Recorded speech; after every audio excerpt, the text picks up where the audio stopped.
이명신입니다. 지난 시간에 서사와 멋진 시각적 이미지를 품고 있는 이야기 정보책 세상의 낮과 밤을 소개해드렸다면 오늘 소개해드릴 책은 같은 주제의 정보책입니다. 살아 숨쉬는 야생의 지구를 탐험할 수 있는 케이트 베이커 글, 샘 브루스터 그림, 김영선 옮김의 정보책 와일드 라이프입니다.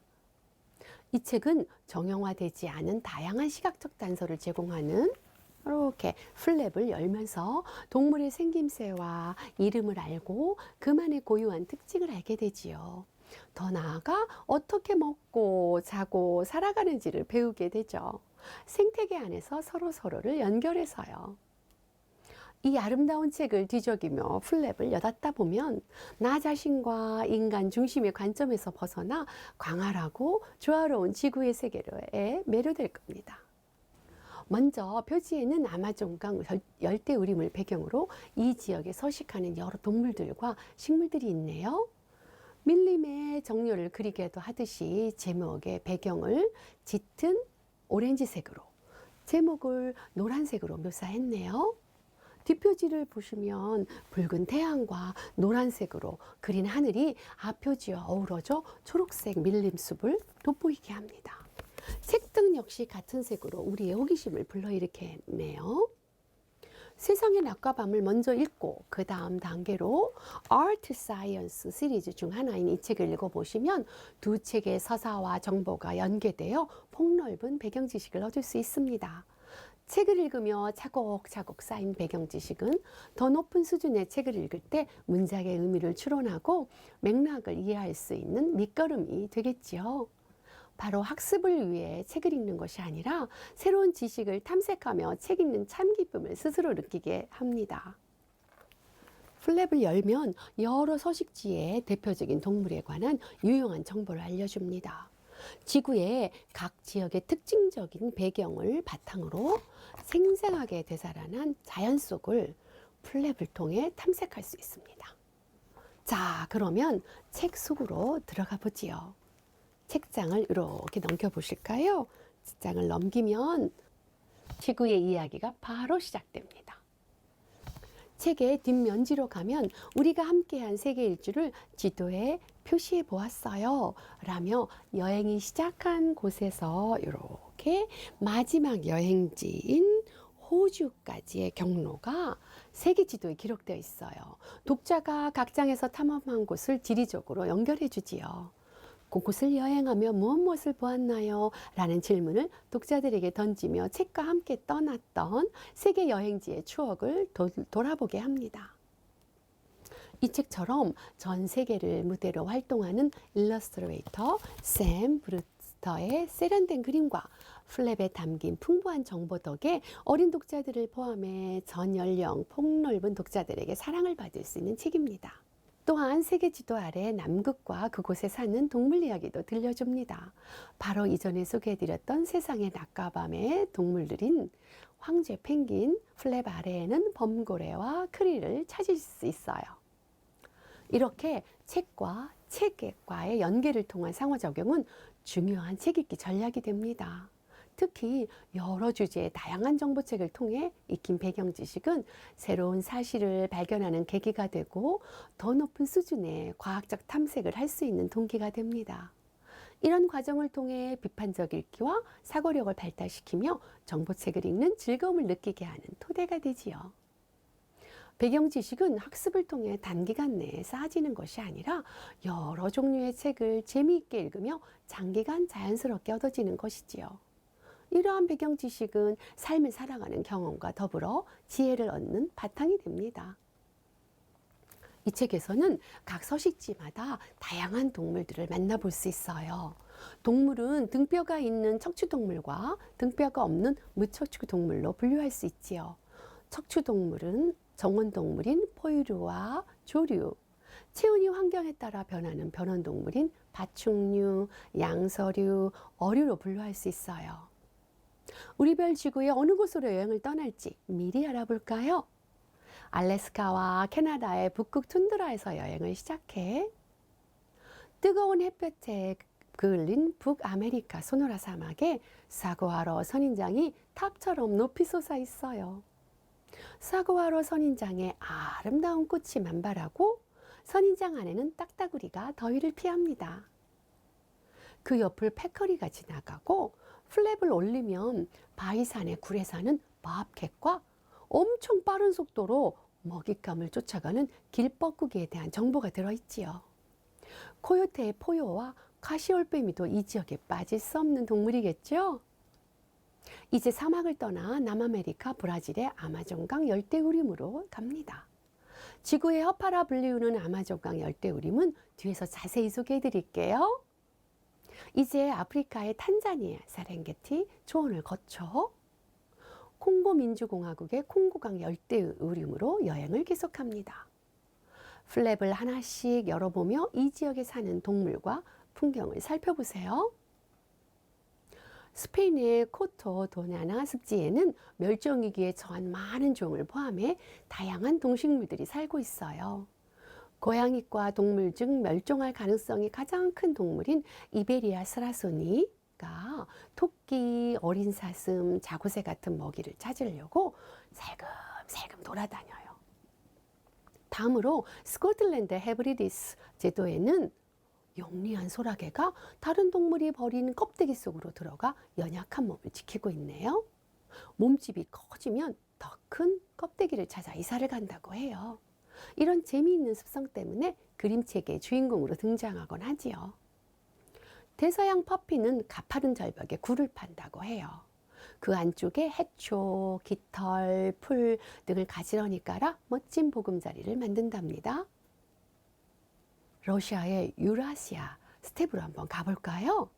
몸이 가늘고 긴 털쪽제비는 먹잇감을 찾아 굴속까지 들어가기에 완벽한 몸매이지요. 아시아 인도에 눈싸인 히말라야 산맥으로 인도 기러기들이 날고 나무 사이로 호랑이가 어슬렁거리네요. 보르네오 늪지대로 가면 곤충을 잡아먹는 식물 벌레잡이 풀한 타원형의 통에 하드윅 털복숭이 박쥐가 살기도 한답니다. 관상어로도 인기가 높아 용이라 불리우는 아시아 아로와나가 깊은 못에서 헤엄치고 있네요. 자, 마지막 여행지 오스트리아로 가볼까요? 북동쪽의 열대우림, 남동쪽, 남서쪽과 동쪽의 산맥, 그리고 중앙의 사막과 같은 다양한 풍경을 보여줍니다. 아웃백으로 알려진 사막이나 반건조 지대에는 국토의 가장 큰 부분을 차지하지요. 이 지역에 바위가 많은 그늘 아래 더위를 피하는 딩고를 비롯해 날지는 못하지만 딩고 같은 포식자가 쫓아오면 엄청 빠르게 뛸 수 있는 에뮤도 살고 있지요.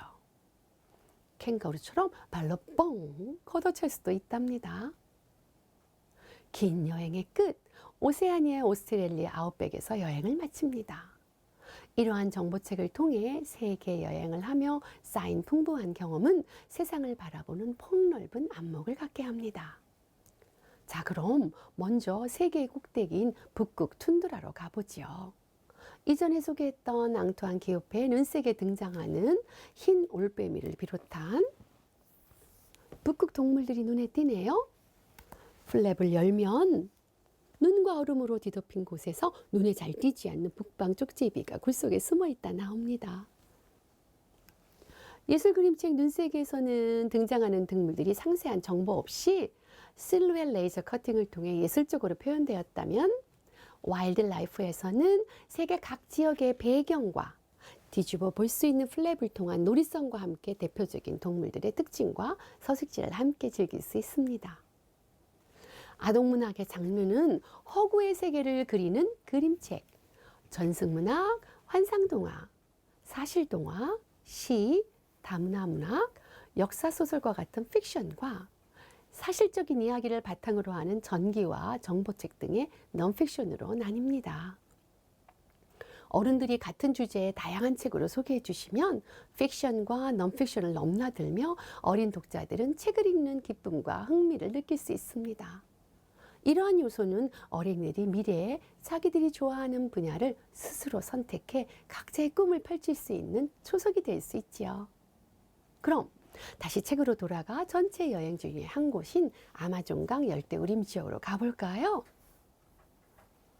전 세계 밀림 지역은 하와이안 열대우림 지역, 남아메리카의 아마존, 대서양 밀림, 아프리카 콩고의 이투리 밀림, 마다가스카르 저지대 밀림, 인도네시아의 하판 밀림, 오스트레일리아의 데인트리 밀림이 있습니다. 열대우림은 날씨가 1년 내내 덥고 푸르고 잎이 넓은 크고 작은 나무와 덩굴식물이 어우러져 울창합니다. 다양한 생물종과 식물, 많은 종류의 새, 포유류, 작은 곤충과 미생물이 서식하고 있다고 해요. 특히 아마존강 열대우림 지역은 남아메리카의 아마존강에 있는 지역으로 전 세계 열대우림의 절반 가까이를 차지하는 중요한 지역이라고 합니다. 그래서 앞에서도 말씀드렸지만 지구의 허파라고도 불리운답니다. 지구상 동식물 중 10% 이상이 아마존 우림에 서식하며 제교, 나무늘보 등 많은 동식물들이 서식하고 있다고 해요. 자, 그러면 웅장한 아마존 강 열대우림의 장면 안으로 한번 들어가 보실까요? 짖는 원숭이의 그림의 플랩을 내리면 5km나 떨어진 곳까지 들릴 정도로 큰 소리를 지르는 짖는 원숭이는 다른 원숭이들의 숨으라고 알리기 위해 크게 우는 거랍니다. 라는 간단하지만 핵심적인 짖는 원숭이의 특징이 나옵니다. 나무가 지붕처럼 우거진 아마존에서는 아름다운 청금강 앵무를 쉽게 볼 수 있어요. 이 새는 무리를 지어 함께 살아가요. 날카로운 소리로 울기, 깃털 부풀리기, 고개 까딱거리기, 날개 쳐들기 등 다양한 방법으로 의사소통을 합니다. 두 발가락 나무늘보는 조용히 잠을 자고 플랩에 그려져 있는 세 발가락 나무늘보는 움직임이 굼떠 일생의 대부분을 높은 나뭇가지에 거꾸로 매달려서 보내요. 길고 날카로운 발톱으로 나뭇가지를 꼭 움켜쥐지요. 숲속에 위험 있게 앉아있는 제규어는 독자들에게 정글 속으로의 여행을 초대하는 것 같아요. 제규어 아래에 풀숲을 지나가는 아마존 개미는 줄 맞추어 먹이를 찾아가는 것 같고요. 여러 종류의 밀림 속 개미 사진으로 보시죠. 독화살 개구리는 정글의 숲을 여유롭게 보고 있네요. 숲속 원주민들은 훅 불어서 쏘는 화살촉에 독화살 개구리의 독을 바르지요. 다양한 독화살 개구리가 이 밀림 속에 살고 있습니다.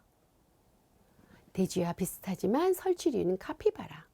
덮개를 올리면 카피바라는 물 근처에서 생활하는 동물로 물속에서 5분까지 참을 수 있답니다. 라는 카피바라의 특징을 알려줍니다.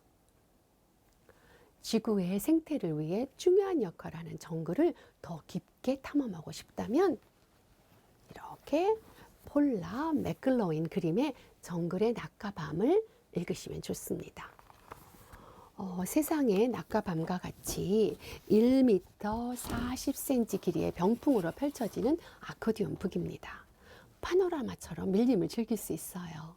이제 200여 종의 열대우림, 동식물, 숨은 그림 찾기가 시작됩니다. 세상의 낮과 밤처럼 병풍의 한쪽 면은 낮, 반대쪽 면은 밤입니다. 특히 밀림의 밤 풍경은 야광 앵크로 인쇄되어 있어 더욱 재미있게 즐길 수 있는 책이지요. 앞에서 습득한 배경 지식을 마음껏 발휘할 수 있는 기회를 주는 정글의 낮과 밤 함께 보시죠.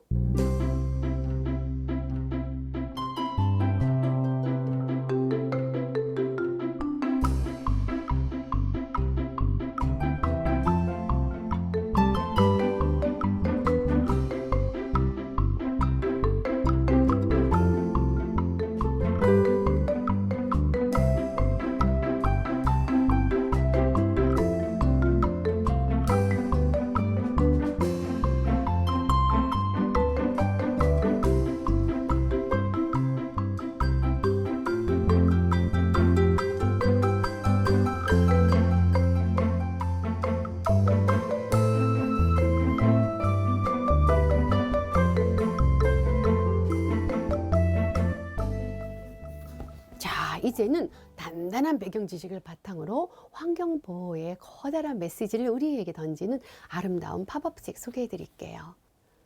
나무늘보가 사는 숲은 모든 것이 푸르고 생명이 넘쳐요. 아마존의 열대우림은 전 세계 열대우림의 40%를 차지하고 지구에서 필요로 하는 산소의 4분의 1을 생성하고 있어 지구의 허파라고 불리운다고 앞에서 말씀드렸죠. 무성하게 자라있는 나무들 중간에 매달려 있는 나무늘보와 함께 이야기를 시작합니다.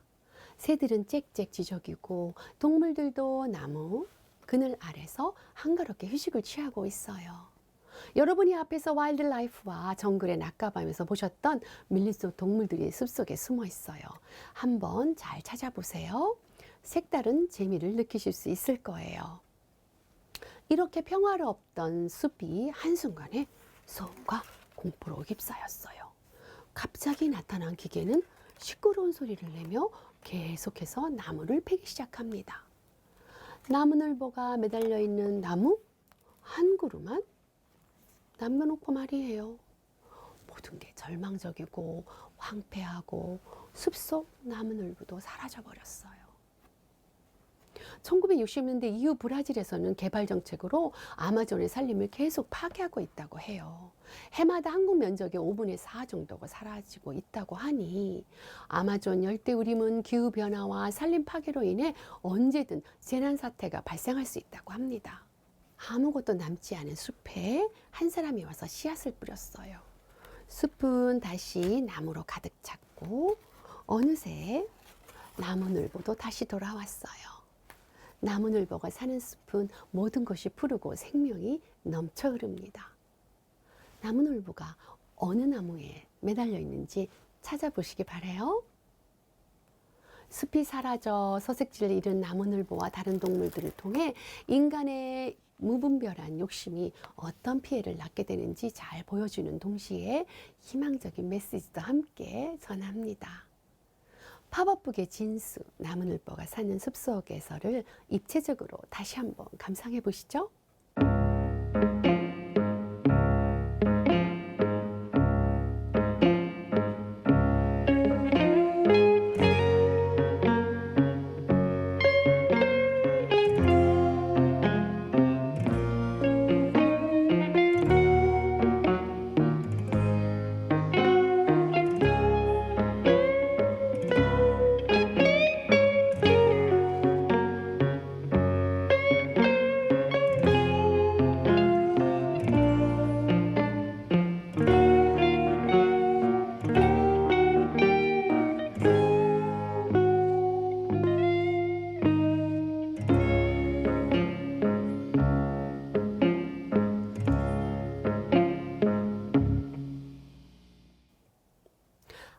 아누크 부아로 베르는 프랑스 출신의 사파가이자 그래픽 디자이너입니다.